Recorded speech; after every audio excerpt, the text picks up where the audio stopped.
जाजपुर जिला धर्मशाला थाना अधीन बारपाटी पंचायत बेतंडा ग्राम जमी बाड़ी को नहीं लगी रही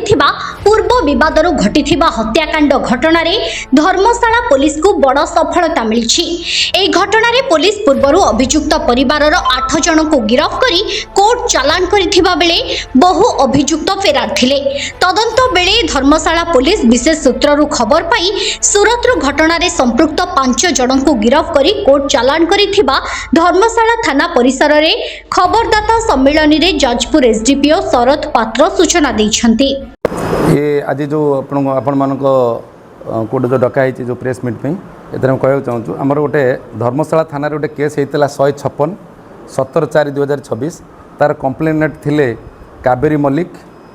आमर बेतेंडा बारबाटी धर्मशाला थाना जाजपुर जिला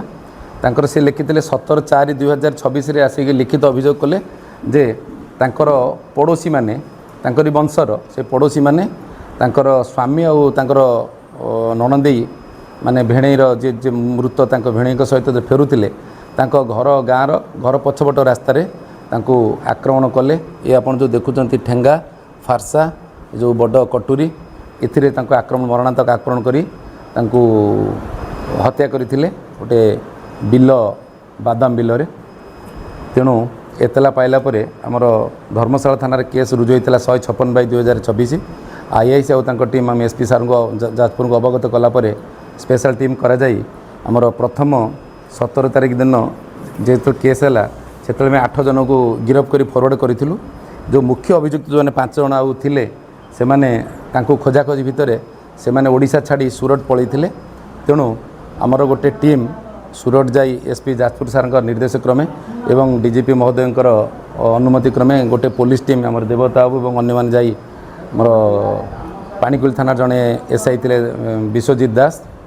आमर देवता एसआई एवं पुलिस टीम जाइए आमर सूरत रे चढ़ऊ करी 5 जन को 5 जन गिरफ्त करचंती। सेठाकर सूरत कोर्ट रे एमान को प्रोड्यूस करा जायथिला। सूरत कोर्ट प्रोड्यूस कला पर एमान को ट्रांजिट रिमांड मिलता ट्रांजिट रिमांड सरीगला।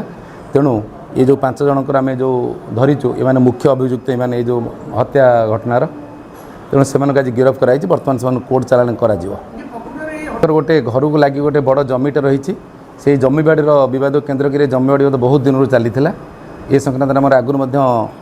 ए बाबद केस नन एफआईआर पीआर दि जाता तथापि जेहेतु जमीर भाग छिड़ी ना